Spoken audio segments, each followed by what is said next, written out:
अपने ज़माने का सबसे बुद्धिमान व्यक्ति ताउम्र अपने बारे में एक ही बात बोलता रहा कि मुझे केवल एक बात का ज्ञान है कि मुझे कोई ज्ञान नहीं है। I know that I know nothing. जय हिंद साथियों, स्वागत है आप सभी विद्यार्थियों का MPPSC उत्कर्ष के इस ऑनलाइन प्लेटफॉर्म पर।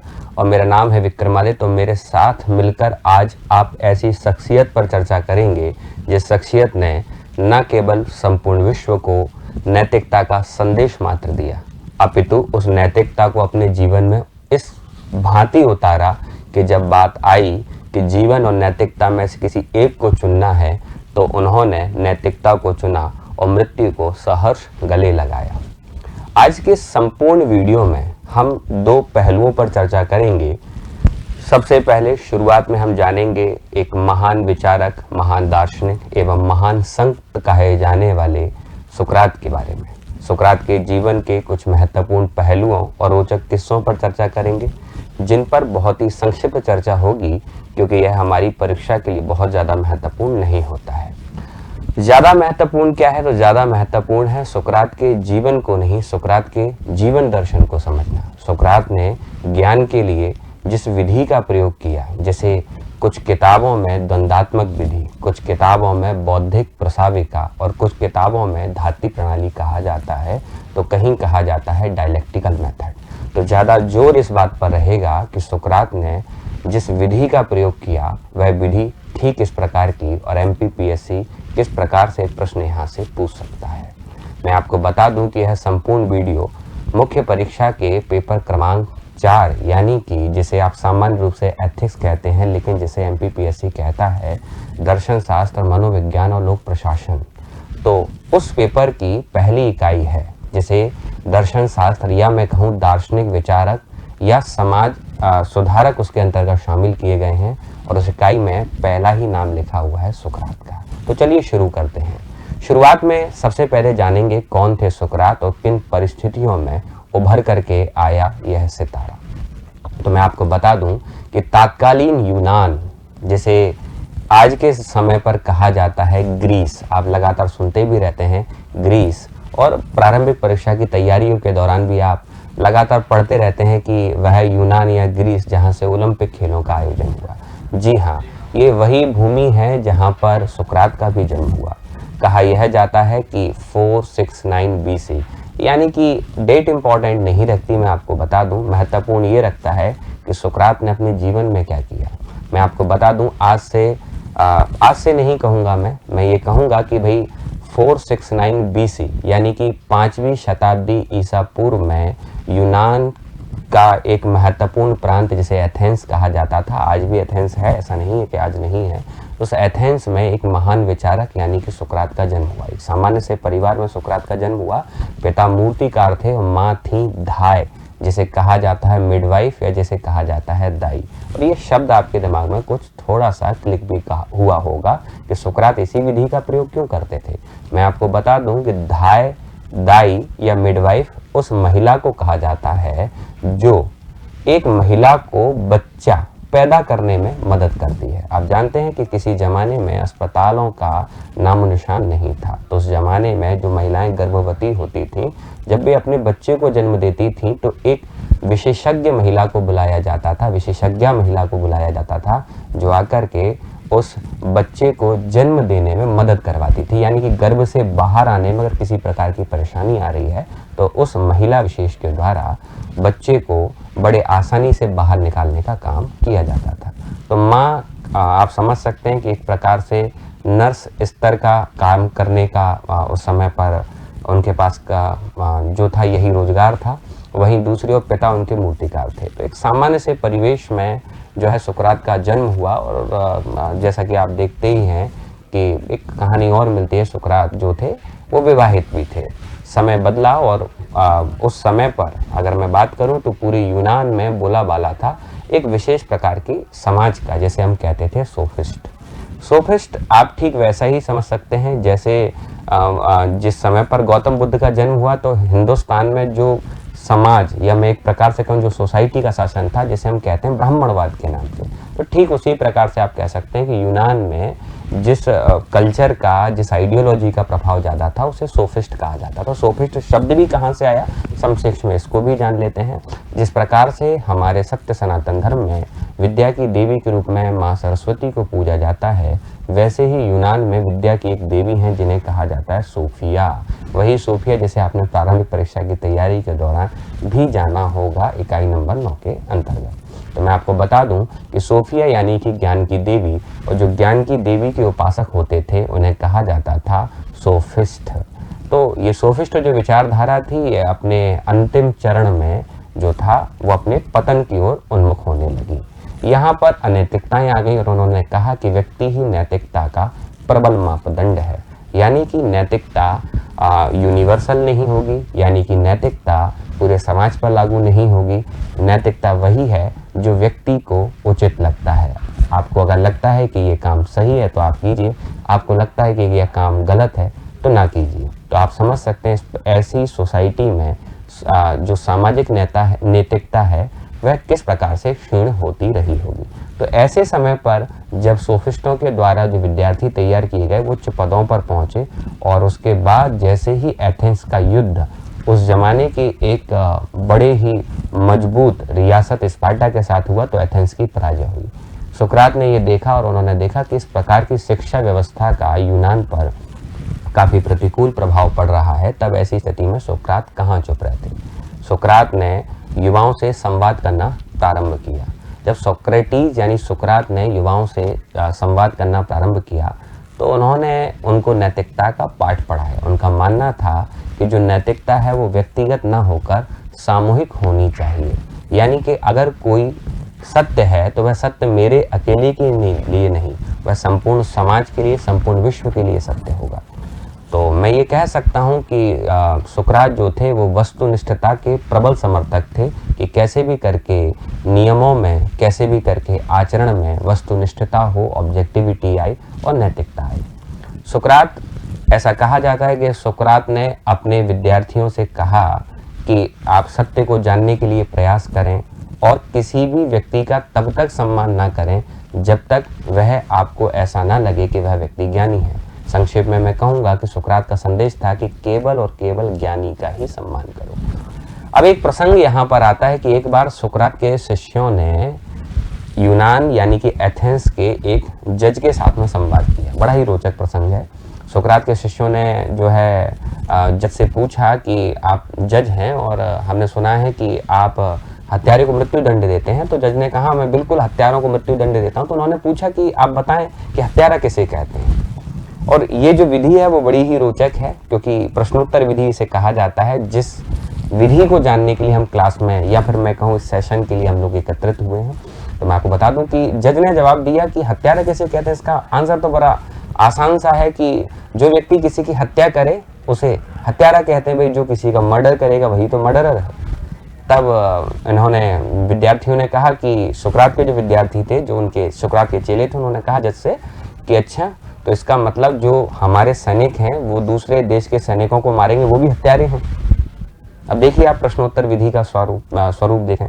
तो जज जो था, तो जज ने जवाब दिया कि बोले नहीं नहीं, जज का दिमाग खनका, बोले इस प्रकार की बातें इनको सिखाता कौन है। तो जज ने जवाब दिया कि नहीं, बोले ऐसा है कि जो युद्ध काल के दौरान किसी व्यक्ति की हत्या करेगा, जो युद्ध काल के दौरान किसी की हत्या करेगा वह हत्यारा नहीं होगा, वह तो सैनिक है, लेकिन जो शांति काल के दौरान किसी की हत्या करेगा वो हत्यारा है। तो विद्यार्थियों ने जवाब दिया, बोले पक्का जज साहब। जज साहब ने बोला हाँ एकदम कन्फर्म। तो विद्यार्थियों ने बोला तो इसका मतलब चिकित्सा करने के दौरान डॉक्टर के द्वारा या चिकित्सक के द्वारा किसी मरीज की मौत हो जाती है, फिर वह भी हत्यारा हुआ। तो जज का दिमाग खनका। जज ने अचानक से जवाब देते हुए कहा कि ये सारी बातें तुम्हें सिखाता कौन है। तो विद्यार्थियों ने कहा ये सारी बातें हमारे गुरु, हमारे सुकरात ने हमको सिखाई हैं। तो जज जाने लगा और जज ने बोला कि आपको पता है कि मैं यहाँ पर मुख्य न्यायाधीश हूँ और आपने मुझे नमस्कार भी नहीं किया। तो विद्यार्थियों ने जवाब दिया कि हमारे गुरु ने हमको सिखाया केवल ज्ञानी का सम्मान करो, जो ज्ञानी नहीं है उसका बिल्कुल भी सम्मान मत करो। तब जाकर के जज के मन में एक बात बैठ गई कि हो ना हो मुझे सुकरात को सबक जरूर सिखाना है। कहानी आगे बढ़ती और उसके तुरंत बाद सुकरात के जो शिष्य थे, तुरंत बाद का मतलब कुछ ही समय के बाद, महीने 2 महीने के बाद उसके जो विद्यार्थी थे वो एक मंदिर में पहुंचे। जिस प्रकार से हमारे वेदों में एक देवता का वर्णन मिलता है इंद्र का, ठीक उसी प्रकार के यूनान के कल्चर में एक देवता का वर्णन मिलता है जिसे कहा जाता है जिहोबा। तो जिहोबा नाम का जो देवता था उसका मंदिर था और एक परंपरा थी कि भाई जो एथेंस का राजा है वो जिहोबा की ही संतान है। तो मंदिर का पुजारी एक कथा सुना रहा था और उन्होंने कथा सुनाते समय पर कहा कि एक बार जिहोबा स्वर्ग से यात्रा कर रहा था, उनकी नज़र पृथ्वी पर एथेंस की महारानी पर पड़ी और वो जिहोबा नाम का देवता आया और उसने आकर के उस महारानी के साथ में शारीरिक संबंध बनाई। राजा के चेहरा लेकर के वो देवता आया और उसके बाद उस एथेंस में जो अगली पीढ़ी पैदा हुई तो वो सही मायने में देवता की संतान है। तो विद्यार्थियों ने प्रश्न उठा दिया नैतिकता को और कहा कि जो देवता छद्म भेष बना करके और महारानी के साथ इस प्रकार का कृत्य करता है उस देवता को हम नैतिक क्यों माने, और जो देवता नैतिक नहीं है उसकी पूजा हम क्यों करें। पुजारी ने भी प्रश्न पूछ डाला कि यार तुम्हें ये सारी बातें सिखाता कौन है। तो पुजारी को भी जवाब मिला कि हमारे गुरु हमारे प्रिय सुकरात ने हमें ये बातें बताई।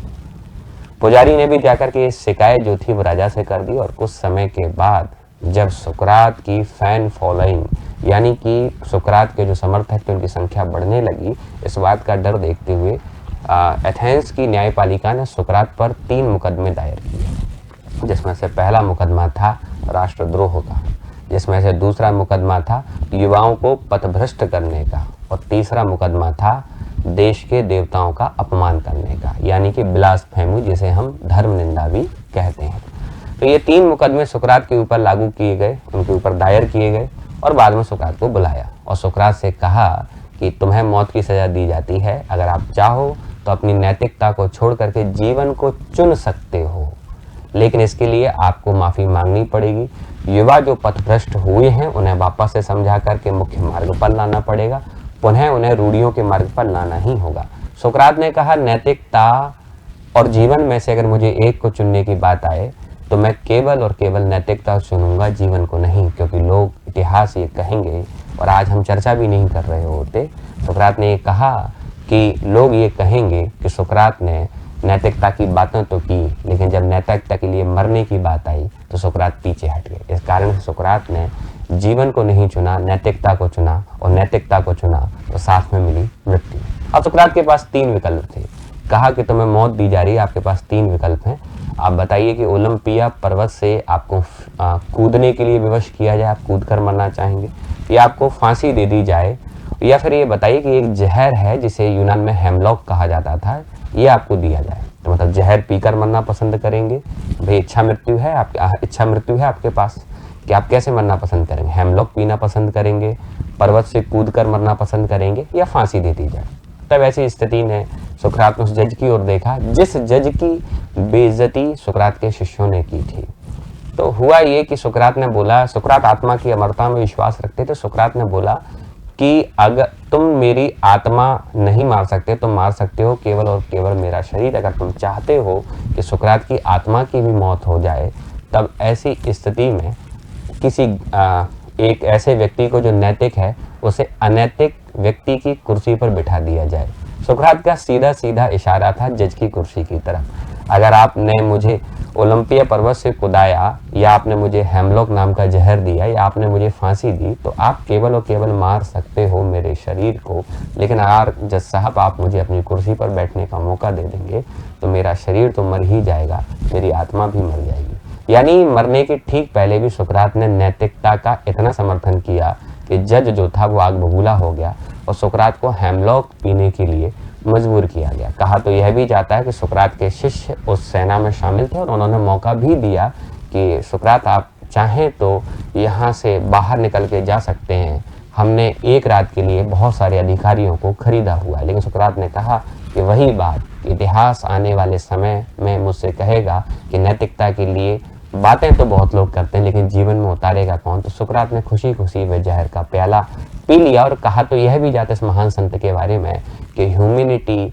डाइड व्हेन सोक्रेटिस क्रूसिफाइड, यानी कि मानवता का अंत तो उसी दिन हो चुका था जिस दिन सुकरात को जहर पीने के लिए मजबूर किया गया था। तो चलिए ये पहला चरण पूर्ण हुआ। अब हम जानने की कोशिश करेंगे कि सुकरात अपने जिस ज्ञान को पाना चाहता था वह ज्ञान क्या था और सुकरात उस ज्ञान को पाने के लिए किस विधि का प्रयोग करता था। तो मैं आपको बता दूं कि सुकरात जिसे ज्ञान मानता था, उनका मानना था कि ज्ञान सही मायने में वही है जो सर्वभौम है, वस्तुनिष्ठ है, और मैं कहूँ तो वह सभी पर लागू होता है।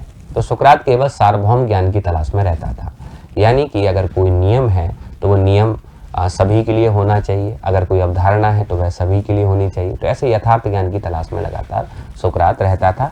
और उस यथार्थ ज्ञान पर चर्चा केवल इस वीडियो में बहुत विस्तार से नहीं की जा सकती, समय की कुछ सीमाएं हैं। और फिर मैं आपको बता दूं, फिर भी आपको बता ही देता हूं कि यथार्थ ज्ञान से आशय एक ऐसे ज्ञान से है, सुकरात के नज़रिए से यथार्थ ज्ञान से आशय एक ऐसे ज्ञान से है जो सर्वभौम है, वस्तुनिष्ठ है, और ऐसा ज्ञान जो संपूर्ण विश्व में लागू किया जा सकता है। उदाहरण के लिए अगर मैं कहूँ तो आपसे पूछा जाए कि कुर्सी किसे कहते हैं, तो आपने अगर जवाब दे दिया कि जिस पर बैठा जाए तो उसे कुर्सी कहते हैं, तो मैं आप लोगों से फिर ये कहूँगा कि यार बैठा तो पलंग पर भी जाया सकता है, बैठा तो ज़मीन पर भी जाया सकता है, तो उसे फिर हम कुर्सी क्यों कहें। तो आप जवाब देंगे कि नहीं, कुर्सी वह है जिस पर एक व्यक्ति बैठेगा और पलंग वह है जिस पर ज़्यादा व्यक्ति बैठेंगे। तो मैं कहूँगा कि एक व्यक्ति तो सिंगल सोफे पर भी बैठ सकता है, तो उसको फिर कुर्सी क्यों नहीं कहते। तो आप शायद से थोड़ा सा उलझ जाएंगे। फिर आप कहेंगे कुर्सी वह है जिस पर एक व्यक्ति बैठ सकता है, लेकिन साथ ही साथ वह कुर्सी प्लास्टिक की बनी होनी चाहिए। तो फिर मैं कहूँगा कि कुर्सी तो लोहे की बनी हुई हो सकती है।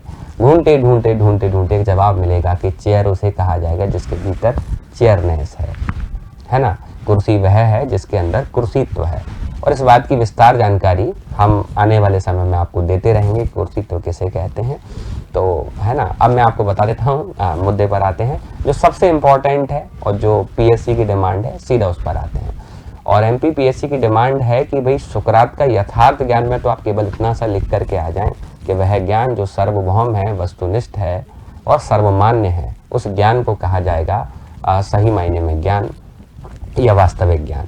वहीं दूसरी ओर इस प्रकार का ज्ञान पाने के लिए सुकरात जिस विधि का प्रयोग करते हैं, उस विधि को बहुत अलग अलग नामों से जाना जाता है।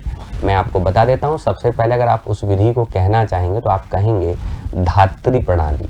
शब्द ध्यान से सुनिएगा, या तो आप कहें धात्री प्रणाली या आप कहें धाय विधि। धाय, धात्री और धाय दोनों ही समानार्थक शब्द हैं। आप धात्री कह लें, धाय कह लें या कह लें मिडवाइफ। मिडवाइफ, धात्री या धाय उसे कहा जाता है जो एक महिला को बच्चा पैदा करने में मदद करती है। कहने का मतलब एक गर्भवती महिला है और वो बच्चे को जन्म देने वाली है, लेकिन बच्चा किसी कारण से गर्भ में रुका हुआ है और जन्म देने में थोड़ा सा उसको दिक्कत आ रही है, तब ऐसे समय पर वह धाय जो है उस महिला की मदद करती है, बच्चे का जन्म हो सकता है उस समय पर। तो मैं ये कहूँगा सुकरात जिस विधि का प्रयोग करते हैं उसे धाय कहते हैं, धात्री प्रणाली कहते हैं, मिडवाइफ कहते हैं, मिडवाइफरी मेथड कहते हैं। तो धात्री प्रणाली, धाय प्रणाली, मिडवाइफरी मेथड, यह जिसे कहा जा सकता है बौद्धिक प्रसाविका।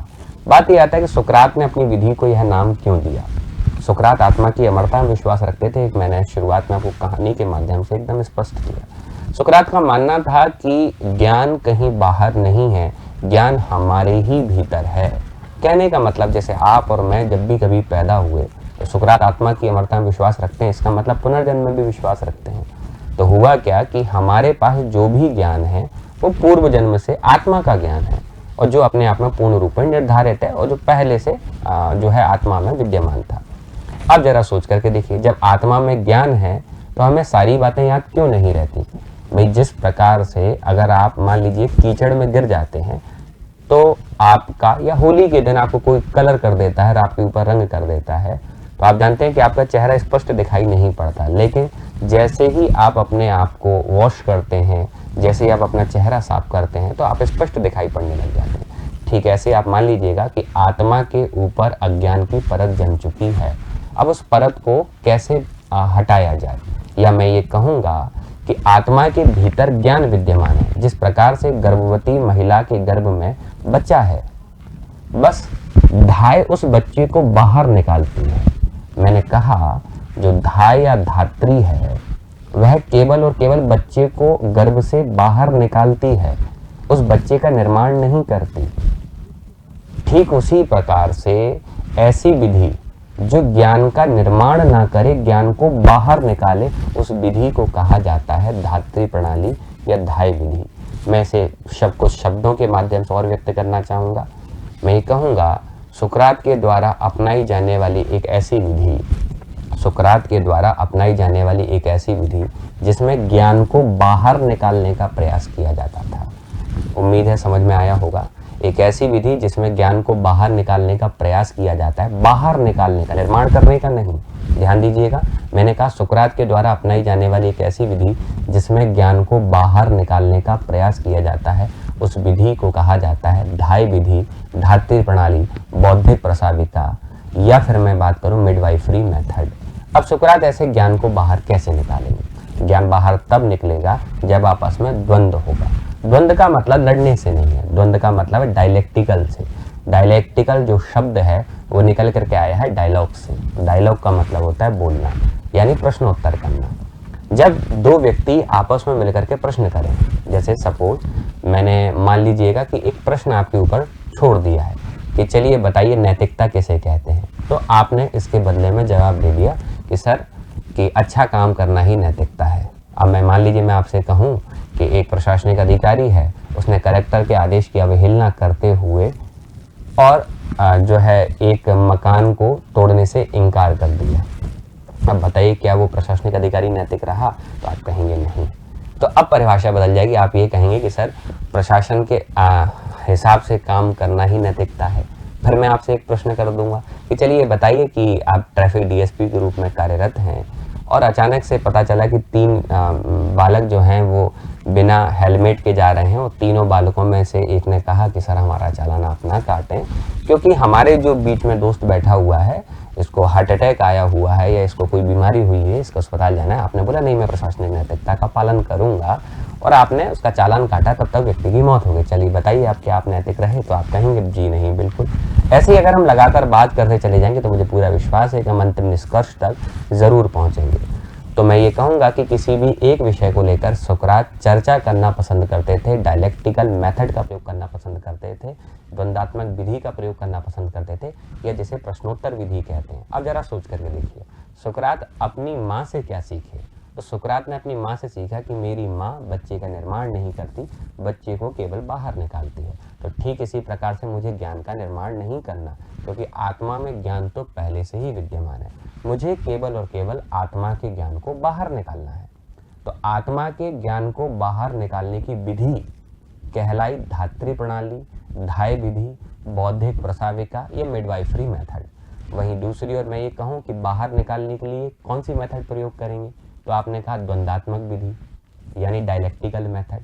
फिर द्वंदात्मक विधि में आप क्या करेंगे? बोले वार्ता करेंगे और प्रश्न करेंगे। इसी कारण से सुकरात की जो विधि है, ज्ञान को बाहर निकालने की विधि को धात्री प्रणाली, धाय विधि, द्वंदात्मक विधि, प्रश्नोत्तर विधि, वार्ता विधि, बौद्धिक प्रसाविका विधि या मिडवाइफरी मेथड, इसी विधि को कहा जाता है। और मैं ये कहूँगा कि सही मायने में यह जो विधि है वो ज्ञान को बाहर लेकर के आती है, जहाँ पर कन्वर्सेशन बहुत अच्छे से हो सके। अगर आप चाहते हैं कि इसी प्रकार की विधि के माध्यम से आप पढ़ते रहें, आपको बोलने का अच्छे से मौका भी मिले, आपको सुनने का भी मौका मिले, तो आप जुड़ सकते हैं उत्कर्ष के साथ। मैं आप सभी विद्यार्थियों के लिए खुशखबरी लेकर के आया हूँ कि न्यू ईयर का महाधमाका ऑफर चल रहा है और आप चाहते हैं गुणवत्ता मूलक अफोर्डेबल तैयारी आप उत्कर्ष के साथ मिल कर के करें, तो ऑफलाइन बैचेस तो चल ही रहे हैं, लेकिन ऑनलाइन कोर्सेज पर भारी छूट आप सभी विद्यार्थियों के लिए लेकर के आया है उत्कर्ष। और आप सभी जानते हैं कि उत्कर्ष के जितने भी कोर्सेज हैं वे सभी अनुभवी और विख्यात फैकल्टीज यानी टीचर्स के द्वारा तैयार किए जाते हैं और गुणवत्ता मूलक तैयारी करने के लिए उत्कर्ष से बेहतर विकल्प हो ही नहीं सकता। तो मैं आपको बता दूं, देखिए भाई, MPPSC का एकलव्य फाउंडेशन बैच है। फाउंडेशन मतलब नींव। अगर आप चाहते हैं कि आपकी तैयारी एकदम शून्य से शिखर के स्तर तक हो तो आप इस बैच को ज्वाइन कर सकते हैं। 15 जनवरी से बैच शुरू होगा और ये आप मान लीजिए लाइव फ्रॉम क्लासरूम ये बैच रहेगा, है ना, रिकॉर्डेड नहीं है। मैंने क्या कहा, द्वंदात्मक विधि का प्रयोग होगा, आप लोगों को भी बोलने का मौका मिलेगा, प्रश्नोत्तर विधि करेंगे और आपकी आत्मा का ज्ञान निकल करके बाहर आने वाला है। तो इस एकलव्य बैच को आप ज्वाइन कर सकते हैं, जिसकी फीस वैसे तो 4000 रखते हैं, लेकिन आप जानते हैं कि अभी न्यू ईयर महाधमाका ऑफर जो 29 दिसंबर से लेकर के और 2 जनवरी तक है, उसमें इसकी सेल रखी गई है मात्र 3000 की। वहीं दूसरी ओर ऐसे विद्यार्थी जो चाहते हैं कि नींव तो हमारी तैयार है, बस भवन का निर्माण करना है, तो उन विद्यार्थियों के लिए ये बैच बहुत ही अच्छा हो सकता है। MPPSC 1 year batch. 1 year batch छिपाने जैसा कुछ भी नहीं है। 20 दिसंबर से बैच शुरू भी हो चुका है और रिकॉर्डेड क्लास पड़ी भी हुई है, और आप चाहते हैं कि लाइव फ्रॉम क्लासरूम आपको यह बैच मिले, तो संपूर्ण बैच ये 20 दिसंबर से शुरू हो चुका है। और इसकी जो सेल रखी गई है वो रखी गई है 10,000 रुपये, और ड्यूरिंग जो ऑफ़र टाइम है उस दौरान इसके प्राइस रेट सिर्फ इतनी रखी गई। वैसे तो 15,000 रुपये का ये पूरा कोर्स है, इसे भी आप परचेज़ कर सकते हैं। अच्छा विकल्प है। अगर आपको लगता है कि MPPSC 2024-25 के हिसाब से आप अपने आप को प्रिपेयर कर रहे हैं, तो ये बैच आपके लिए अच्छा होगा। और ऐसे विद्यार्थी जो इंतज़ार कर रहे हैं कि सर जो मार्च में एग्ज़ाम आने वाला है मेंस, उसके लिए कुछ अच्छा प्लान है क्या, तो उसके लिए भी बहुत अच्छा प्लान है, जिसे हम मानते हैं कि आपकी सफलता में हमारी सफलता शामिल है। तो MPPSC सफलता बैच मेंस 2023 के हिसाब से, और आप जानते हैं जो आपकी डिमांड है वही बातें आपको सप्लाई होने वाली हैं। यानी जो ट्रेडिशनल सब्जेक्ट हैं, हिस्ट्री, ज्योग्राफी, MP, पॉलिटी, इन सभी की कक्षाएं वैसी नहीं चलेंगी जैसी फाउंडेशन बैच में चलती हैं। मतलब बहुत ही अच्छा लेवल लेकर के चलेंगे, रिवीजन विद आंसर राइटिंग के फॉर्मेट में। वहीं दूसरी ओर ऐसे विषय जो आपने नहीं पढ़े हैं उनको लेकर के विशेष कक्षाएं आयोजित होंगी। सोशियोलॉजी हुआ, पबेड हुआ, वाटर मैनेजमेंट, डिजास्टर मैनेजमेंट, है ना। साथ ही साथ अगर मैं बात करूँ एथिक्स हुआ, हिंदी हुआ, निबंध लेखन हुआ, सबसे महत्वपूर्ण आपका पेपर नंबर 3 यानी साइंस एंड टेक्नोलॉजी। तो ये डेडिकेटेड क्लासरूम रहेगा आपके लिए। आप अच्छे से बैठ करके पढ़ेंगे और 400 आवर से ज़्यादा आपको पढ़ाया जाएगा। और इस पूरी बात को आप समझ गए होंगे, और तत्काल प्रभाव से 2 जनवरी तक लाइक और शेयर रोकने नहीं चाहिए। विद्यार्थियों को लगातार जो है ये खबर आप पहुंचा दें, जो भी विद्यार्थी इस परीक्षा की तैयारी कर रहे हैं। उम्मीद है ये वीडियो आपके लिए लाभप्रद रही होगी। धन्यवाद।